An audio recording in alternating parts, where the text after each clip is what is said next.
안녕하세요, 에드버코더입니다. 오늘은 구독 애드센스 승인 잘 받는 방법과 애드센스 신청 및 adx.txt 설정까지 한 번에 끝내보도록 하겠습니다. 시청하시기 전에 좋아요 한번 눌러주세요. 그럼 시작하겠습니다. 도메인을 구매했습니다. 일단 기존에 가지고 있는 서버에 연결을 했습니다. 확실히 다른 도메인에 비해서 DNS가 전파되는 속도도 늦더군요. 대략 3-4시간 걸린 것 같습니다. 워드프레스 세팅을 간단히 해보겠습니다. 접속하면 아무것도 없는 상태인데 설정에 고유 주소에서 글 이름으로 바꿔주고요. 사용자에서 편집을 눌러서 응용 프로그램 비밀번호를 추가해 주겠습니다.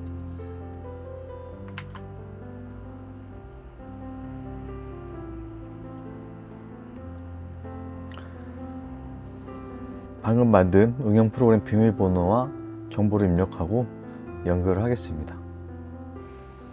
연결을 하고 나면 블로그 초기 세팅을 하겠습니다. 한 1분 정도 뒤에 접속해 보겠습니다. 블로그에 접속해 보니 랭크매스가 설치되어서 이렇게 안내창이 뜨고 있습니다. 사이트 맵은 기본적으로 실크가 되어 있기 때문에 따로 건들 건 없고요. 다시 플러그인을 보면 제가 기본적으로 사용하는 플러그인이 설치된 것을 확인할 수 있습니다. 일단 애드센스를 등록할 건데요. 저 같은 경우에는 애드센스를 사이트킷으로 관리하고 있습니다.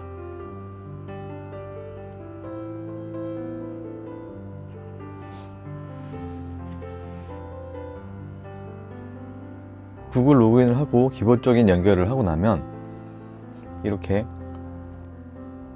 새 계정 만들기를 통해서 구글 애널리틱스를 연결할 수 있습니다.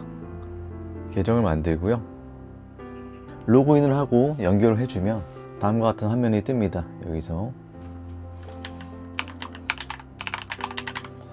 대한민국을 선택하시고요. 동의를 해주시면 됩니다. 하단에 오시면 애드센스 지금 바로 연결이 있습니다. 연결을 눌러주시고 본인의 애드센스 계정으로 로그인을 하시면 자동으로 연결하는 것을 볼 수 있습니다. 네, 여기서 새 사이트를 클릭하시고 내 도메인을 입력합니다. 사이트의 소유권을 확인하라는 메시지가 나오는데요. 이렇게 하지 않아도 자동으로 사이트킷을 통해서 연동이 돼야 되는데 이게 오류가 있어서 저처럼 안 뜨시는 분들은 ADX.TXT 스피넷을 선택해서 복사하셔도 되고요. 아니면 애드센스 코드 스피넷을 선택하셔도 됩니다. 저는 ADX.TXT를 나중에 어차피 추가해야 되니까 지금 아예 넣어 놓겠습니다. 저희가 설치한 플러그인 중에 ADX.TXT 매니저라는 게 있습니다. 이것은 설정에서 ADX.TXT를 가시면 보실 수 있는데요. 붙여 넣어주고 저장한 다음에 다시 사이트에 가서 게시함을 누르고 확인을 누르기 전에 여기서 사이트 주소 뒤에 ads.txt를 엔터 쳐보시면 이렇게 잘 들어갔는지 확인을 한번 해보시고 확인을 눌러주세요. 네. 컴퓨터 요청을 누릅니다.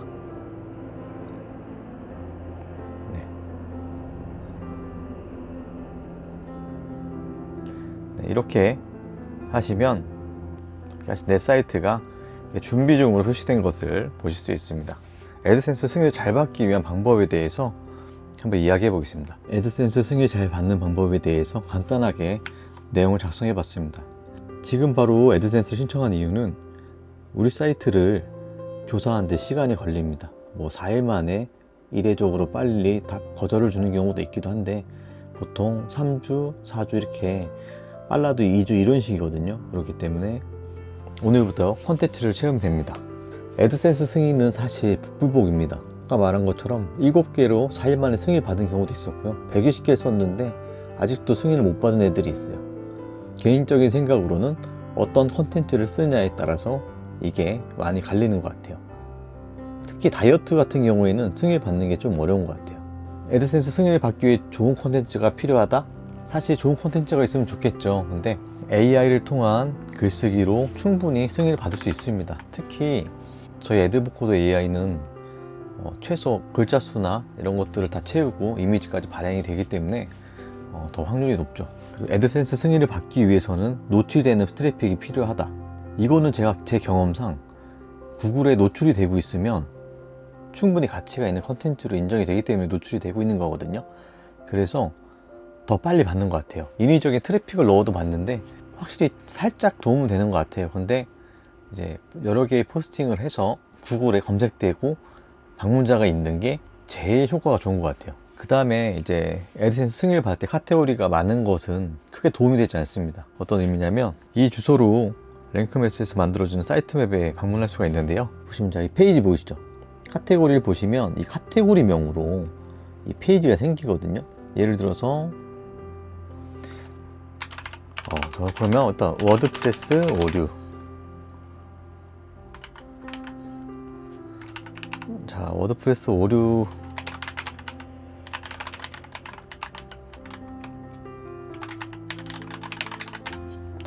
네, 이렇게 만들어 주고요. 그 다음에 카테고리를 하나는 또 윈도우 오류에 대해서 카테고리 2개를 만들었다고 가정할게요.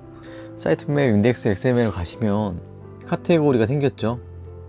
카테고리가 있는데 우리 카테고리 안에 이제 이 페이지가 노출돼요. 지금 방금 썼던 게. 근데 이 페이지에 지금 이렇게만 딸랑 하나 있으면 당연히 SEO에 좋지 않겠죠. 다행인 것은 랭크매스에서 자동으로 우리가 아까 만들었던 카테고리에 윈도우 오류에 글이 없으니까 0개인 것을 노출시켜 주지 않는 것은 굉장히 좋은데, 어쨌든 우리가 애드센스 승인을 받을 때 워드프레스 오류를 30개 정도 썼는데 윈도우 오류에는 2-3개밖에 없다? 얘는 감점이 되는 거죠. 그렇기 때문에 카테고리는 항상 적게 만들어서 최소 10개 이상은 채우는 걸로 하시고요. 제가 승인 받은 것들은 이런 제휴 마케팅 한 것들이 제일 빨리 승인을 받았어요. 이 트래픽이 구글에 노출이 되는 게 가장 중요하다고 생각을 해요. 그러니까 우리가 이제 검색했을 때 구글에서 잘 노출되는 것들을 쓰면 그만큼 애드센스 승인을 빨리 받겠죠. 이거 외에도 승인을 잘 받기 위한 글 그런 것들이 많잖아요. 승인을 위한 글을 쓸 필요가 없다고 생각해요. 제가 이 블로그를 지금 카테고리를 보시면 아시겠지만 각종 오류에 대해서 정리하는 블로그로 설정을 했잖아요. 그러면 내가 원하는 건 이 오류 관련된 키워드로 사람들이 방문해서 클릭하게끔 하려는 건데, 굳이 다른 글들을 애드센스 승인용 글을 쓰다가 승인이 나면 그때 가서 이런 글들을 쓴다? 이건 사실 말이 안 되는 거죠. 제휴 마케팅도 마찬가지고요. 사실 네이버 같은 경우에는 제휴 마케팅을 하면 안 되는 게 맞아요. 왜냐하면 블로그가 최적화가 되지도 않고 그냥 저품질에 빠질 수 있거든요. 근데 이것은 애드센스는 전혀 무관하다. 하지만 웬만하면 하지 말자. 이건 왜 그러냐면 제가 이 부분은 나중에 더 점점 심화로 들어가면서 설명을 할 건데, 예를 들어 우리가 이 글을 30개를 썼어요. 이거는 이제 쿠팡 파토스 안 하려고 만든 블로그인데, 예를 들어서 내가 캠핑에 관련된 블로그라고 생각해 볼게요. 그러면 사실 이 캠핑 블로그 목적은 애드센스와 쿠팡이에요. 아니면 알리, 이렇게 할 수 있겠죠. 근데 이거를 어떻게 운영하냐면, 처음에 쿠팡이나 알리를 처음부터 쓰지 말고 이제 캠핑에 대한 노하우나 정보들이 있을 거잖아요. 사이트 정보가 있을 수 있고, 사이트 정보나 아니면 준비물, 그 다음에 차박지, 엄청 많잖아요. 쓸 수 있는 게. 우리가 편하게 하기 위해서는 캠핑에 대한 노하우나 정보들이나 아니면 준비물, 이런 것들이 있을 수 있겠죠. 그죠? 그리고 나서 이런 글들이 30-40개 쌓이면 캠핑 용품이라는 카테고리를 만들어서 여기에다가 쿠팡이랑 알리를 하면 좀 자연스럽지 않겠어요? 여기 이제 캠핑에 대한 글들을 이야기하면서 제품만 광고하는 게 아니라 다양한 정보와 그다음에 필요한 고객들이 필요할 만한 제품에 대한 정보까지 다루면 정말 이 캠핑에 관련된 블로그의 본연의 모습이잖아요, 이게. 그래서 저는 이런 식으로 그림을 그리기 위해서 초반에는 이런 정보들을 위주로 작성을 하고, 그 다음에 이제 애드센스 승인이 받았다, 그 다음에 어느 정도 이 글들이 조금 쌓였다 싶으면 이런 글들을 이제 쓰자는 거죠. 근데 애드센스 승인을 받지 않았다고 해서 이 글을 안 쓴다? 이건 아니라는 거죠. 써도 된다. 다만 처음부터 이런 글을 쓰지 말고 적당한 사람들이 트래픽으로 들어올 만한 글들을 쓰고, 이 주제와 관련된 글들을 쓰고, 그 다음에 이런 제휴 마케팅을 쓰자, 이게 제 생각이거든요. 근데 이게 가장 훌륭한 방법인 것 같아요. 이제 됐어요. 이제 됐으니까 우리가 가장 쉽게 이 글을, 이 카테고리를 채울 수 있는 방법은 뭘까요? 당연히 챗GPT죠. 저번 시간에 보여준 것은 네이버에서 사람들이 많이 검색하는 것들에 대해서 어떻게 키워드를 찾고 어떤 제목을 작성할지에 대해서 말씀드렸잖아요. 오늘은 더 쉬운 방법, 정말 간단한 방법에 대해서 설명해 드릴게요. 이거는 아마 다들 이렇게 하시는 분들도 많으실 텐데요. 일단 한번 프롬프트를 작성해 볼게요. 여기 보면 특수 문자를 빼달라는 얘기는 또 빼먹었죠. 사실 저는 이런 거나 이런 게 이거나 이게 되게 싫거든요. GPT가 만든 것 같아서. 자, 보면은 완벽하진 않아요, 사실. 플러그인 충돌 해결하기면 사실 이 플러그인의 이름이나 어떤 플러그인에서 어떤 오류가 많이 발생한다, 아니면 이제 그런 것들을 해야 되는데, 이거는 보면은 이름과 그냥 결과거든요. 사람들이 갑자기 안 될 때, 뭐 화면이 하얗게 변했어요, 어떻게 해야 하죠? 뭐 이런 것들이, 이런 PHP 오류 이런 것들도 사실 더 디테일하게 찾아서 가면 좋은데, 제목이 아쉬운 부분은 아쉽지만 이대로 발행을 하도록 하겠습니다. 나중에 좀 더 구체적이고 좋은 제목을 만드는 방법에 대해서 다음번 영상으로 기획해서 알려드리도록 하겠습니다. 자, 이 내용을 복사해서 한번 자동으로 글을 작성해 보도록 하겠습니다.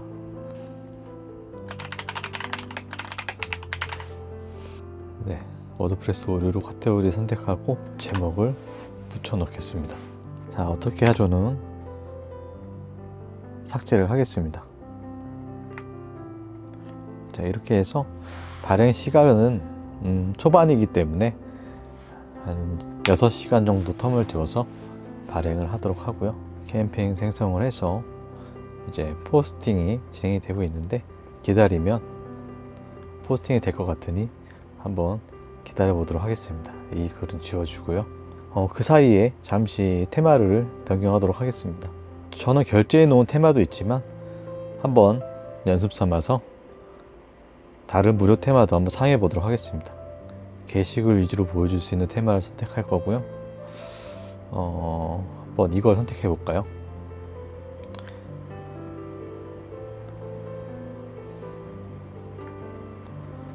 네, 설치를 한번 해보겠습니다. 활성화를 해보고 사이트를 한번 볼까요?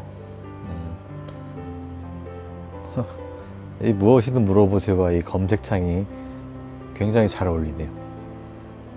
기본적인 내용이고 예제 페이지가 있는데, 일단 필요 없는 페이지는 삭제하도록 하겠습니다. 태그에 대한 부분도 이야기를 하지 않은 것 같은데요. 태그도 결국에는 우리 사이트 맵에 추가가 되기 때문에 태그가 많지 않은 이상 이 태그 페이지가 SEO에 그리 좋을 것 같지 않아서 저는 태그도 사용하지 않고 있습니다. 저희가 테마를 설치를 했으니 이 기본 테마들은 삭제를 하도록 하겠습니다. 이것도 워드프레스의 보안 권장 사항입니다. 쉬운 목차가 있는데요. 이제 글이 몇 개가 발행됐는지 한번 살펴볼게요. 일단 하나가 발행이 됐거든요. 보면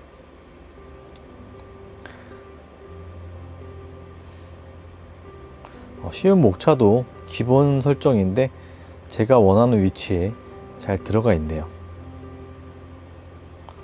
사이트에 이런 여백이나 이런 것들도 굉장히 마음에 들고요.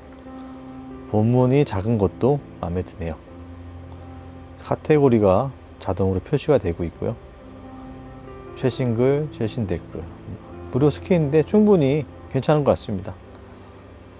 네, 잠시 시간이 남는 동안 윈도우에 대한 오류도 지금 작성하고 있는데 아까 워드프레스보다 더 별로인 것 같아요. 그죠? 그래서 여기에 추가적으로 몇 가지를 더 작성해 볼게요. 에러명이 나왔으면 좋겠다 라고 이야기를 해봤습니다. 더 낫네요. 저런 오류명이. 이런 건 너무 좋은 것 같아요. 사실 이런 거 가지고 검색을 해본 적이 저도 개인적으로 많거든요. 사실 이런 거는 별로고요. 블로그가 10개 정도만 키울 거라면 이렇게 좀 좋다고 생각하는 제목만 뽑았을 텐데, 저희는 블로그를 최소 100개에서 1000개까지 늘리는 게 목표이기 때문에 너무 많은 시간을 들이지 않는 선에서 이렇게 하도록 하겠습니다. 이것도 복사를 해서 새로운 캠페인으로 8시간마다 발행되도록 하겠습니다. 윈도우를 선택하고요.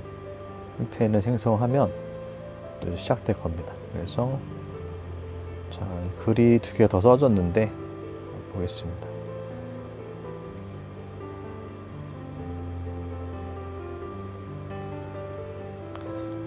해결 방법. 이거 하나만으로도 글을 쓸 수 있는 소재가 생기잖아요.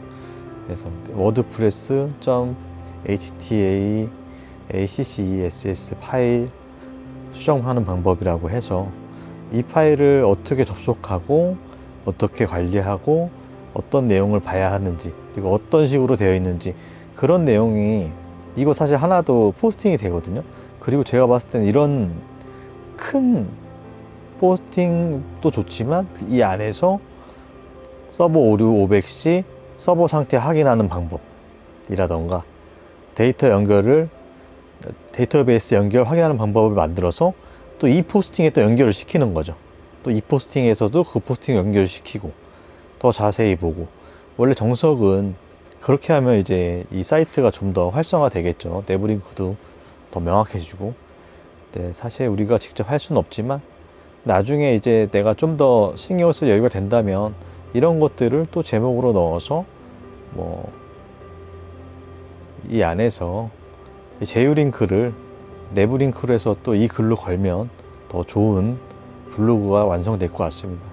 일단 저희는 블로그를 늘리는데 지금은 중점을 둘 거지만 나중에는 이 블로그 하나를 시간 날 때마다 조금 더 어떻게 발전시킬지, 그리고 이 도메인을 어떻게 더 키울지, 이런 부분을 고민해야 할 것 같습니다.